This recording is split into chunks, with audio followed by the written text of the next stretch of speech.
양소영 변호사의 상담소, 양담소를 찾아주신 여러분 환영합니다. 양소영입니다. 조두순이 출소 전에 그의 아내가 얻은 주택의 집주인은 집을 비워달라고 요청을 했다고 합니다. 집주인은 그녀의 남편이 조두순인 걸 모르고 계약을 했다며 억울함을 호소하는데요. 그리고 같은 건물에 거주하는 다른 세입자들도 자신의 이웃이 조두순이 된 것에 대해서 분통을 터뜨리며 집주인에게 보증금을 빼달라고 전했다고 합니다. 여러 문제로 괴로움을 호소하는 조두순의 이웃들, 법적으로 조두순을 강제 퇴거시킬 수는 없을까요? 법무법인 승인 양소영 변호사입니다. 네, 집주인은 물론 다른 세입자들까지 조두순에게 퇴거 요청을 하고 있다는데요. 엄격하게 법적으로 보면은 바로 이걸 이유로 퇴거를 요청하는 것이 상당히 어려워 보이기는 하지만, 다만 이제 임차인의 입장에서 봤을 때 이것이 뭔가 고지의 의무가 있는 사항이 아니냐, 그리고 이런 사항이 발생했을 때 임대인이나 다른 임차인들에게 새로운 피해를 발생하게 중대한 상황이 아니냐에 따라서 또 달리 판단될 수도 있을 것 같습니다. 만약에 임대인의 입장에서 계약을 해지하고 싶다면 이게 계약상에 특약이 있다거나 하는 건 당연히 없었겠죠. 예상할 수 없었던 사항일 테니까.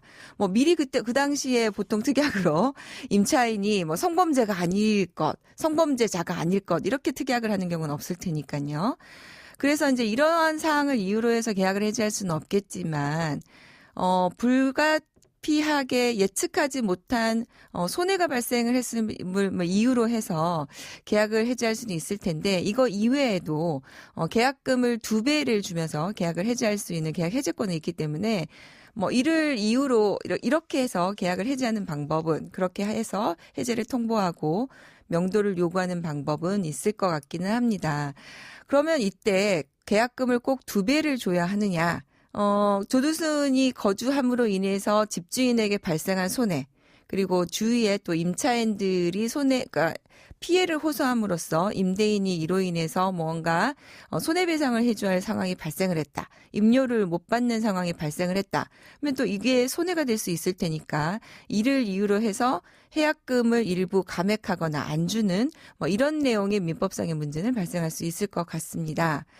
하여간 다른 임차인들 입장에서도 지금은 경찰들에 의해서 많이들 전부 다 해산하고 고소가 소란을 피우고 있는 사람들을 지금 형사처벌하고 있고, 그렇게 해서 문제가 해결되어 있다고는 하지만, 그러니까 같이 주민들이 거기에 거주하고 있다는 것만으로 더 이상 임대차를 유지하지 못하겠다라고 해서 임대인에게 계약 해지를 요구하고, 그렇게 해서 그 사람들이 전부 다 임대차를 해지해서 나가버린다면 집주인 입장에서는 또 손해가 발생할 수 있겠죠. 그래서 조두순에게 이러한 사항을 이유로 해서 계약 해제를 요구할 수는 있을 것 같습니다. 네, 양담소에서 함께 나눠볼 법률 궁금증이 있으시다면 YTN 라디오 양소영 변호사의 상담소 홈페이지에 남겨주시면 됩니다. 네, 오늘은 임이랑 변호사님과 함께 하겠습니다. 변호사님 안녕하세요. 안녕하세요. 변호사님 이름이 너무 예쁘세요. 감사합니다. 네, 오늘 첫 출연이신데요. 청취자분들에게 간단하게 자기소개 좀 부탁드릴게요. 네, 안녕하세요. 저는 법률사무소 류의 임이랑 변호사입니다. 저는 초등학교 교사로 근무를 하다가 변호사가 된 케이스고요. 현재 국내 최대 교원단체인 교총의 고문 변호사로서 학교와 관련된 법률 분쟁을 많이 다루고 있습니다.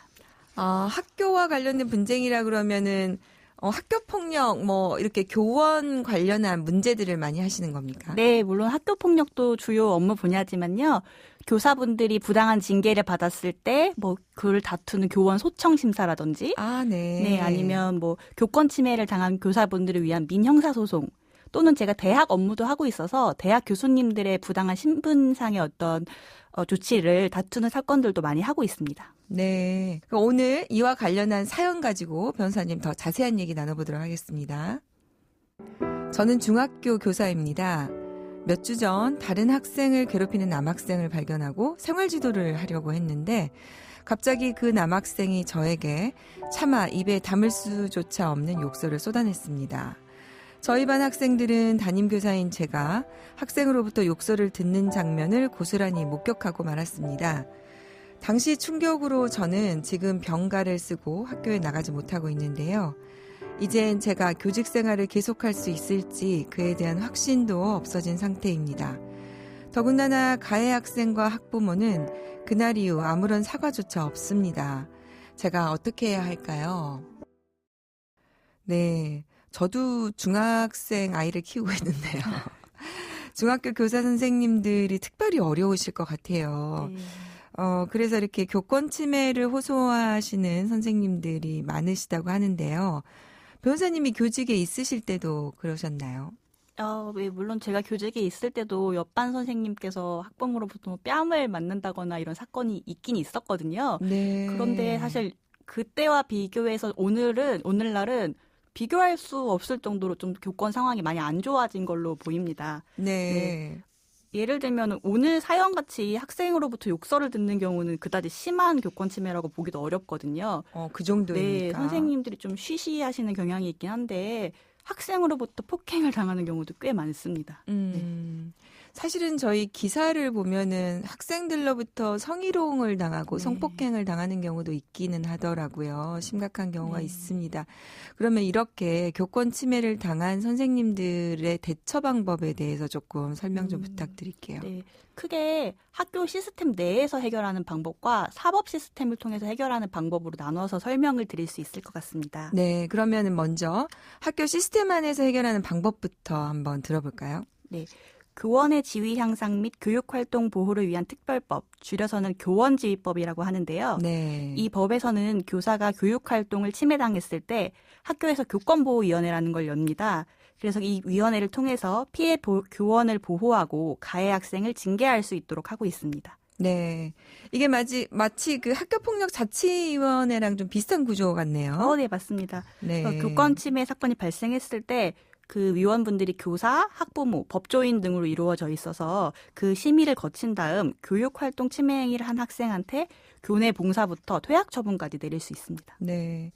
그러면은 그렇게 퇴학 처분까지 가능한데 꽤 강력하게 징계가 이루어질 수 있는데 그런데도 별로 이렇게 학생들에게 경고가 되지 않는가 보죠. 교권 침해가 심각한 걸 보면. 네, 일단은 이런 어떤 징계 조치가 교원지휘법에 생긴 게 불과 작년입니다.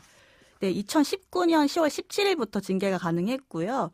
그 이전에는 사실상 이 법에 뭐 교권 침해를 하면 안 된다, 뭐 침해를 한 학생한테 이렇게 한다 이런 내용이 있긴 했지만 그 내용이 굉장히 미비했습니다. 뭐 만약에 학생이 교사를 폭행해도 특별교육이나 심리치료를 받게 하는 정도에 그쳤거든요. 네. 그래서 뭐 다른 징계를 하기 위해서 그냥 초등교육법상 일반 징계를 하면 거기는 강제 전학이 없습니다. 그래서 학생으로부터 선생님이 심한 구타를 당했는데도 학생이랑 계속 같은 학교를 다녀야 했던 제 의뢰인 선생님분도 계십니다. 네. 그러면 지금 이 방송을 들으시는 부모님들은 아이들에게 특별히 좀 이런 부분은 알려줘야겠군요. 이제 선생님들에게 하여간 이러한 행위를 했을 때, 교권 침해를 했을 때 아이들이 징계를 받을 수 있다는 점에 대해서는 조금 알려줄 필요가 있겠군요. 네, 그렇습니다. 네. 그러면은 지금 이 사연처럼 교사에게 욕설을 했다면 어느 정도의 징계 처분이 나올까요? 그러니까 일률적이라기보다는 교권보호위원회에서 심의를 하고 전국적으로는 학교장이 결정을 하긴 하는데요.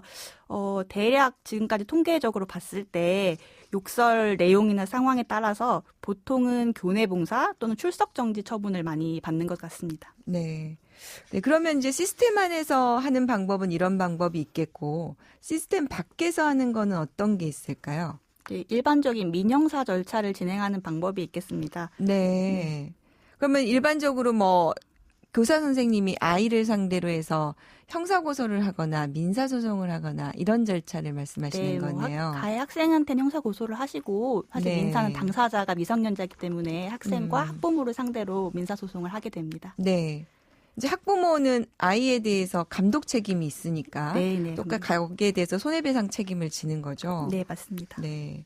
근데 사실 교권 침해를 당한 선생님들 중에서 이렇게 학생을 직접 고소하고 민사소송까지 하면은 부담이 좀 되실 것 같아요. 네, 실제로 그런 부담감 때문에 그런 조치를 취하지 못하시는 분들도 많고요. 이런 분들을 위해서 교원지휘법에서는 만약에 교사가 요청을 하면 관할청이 수사기관에 고발을 할 수 있는 규정을 두고 있긴 합니다. 그러니까 직접 하기는 좀 부담스러우니까. 교육청에서 고발 조치를 할 수 있도록 하고 있습니다. 네.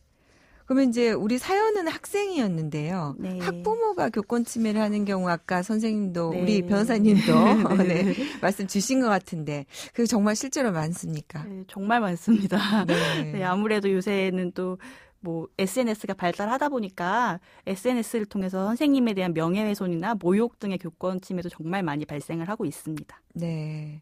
여기에 관해서 교원지휘법에 보호 규정이 좀 있습니까? 여기도? 안타깝게도 이제 학교가 학부모를 징계할 수는 없다 보니까 네, 뭐 가해 행위를 한 학부모에 대해서 직접적으로 할 수 있는 것은 없습니다.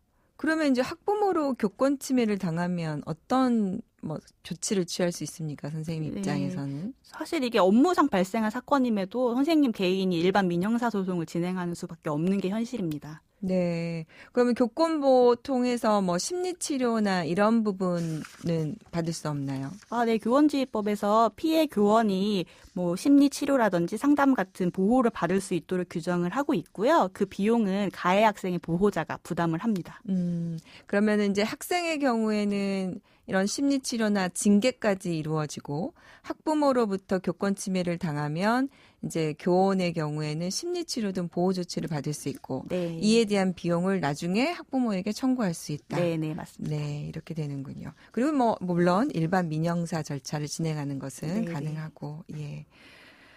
사실은 옛날에는 뭐 저희가 뭐 선생님의 그림자도 밟지 말라 이제는 뭐 정말 옛날 얘기가 돼버렸는데요. 네. 일선에서 고생하시는 선생님들을 위해서 오늘은 교권과 관련해서 어떻게 보호받을 수 있는지 이미랑 변호사님과 함께 알아봤습니다. 변호사님 오늘 감사합니다. 네, 감사합니다. 양소영 변호사의 상담소 양담소는 내일 또 문을 엽니다. 끝고 양희은의 내 어린 날의 학교 들려드릴게요. 양소영이었습니다.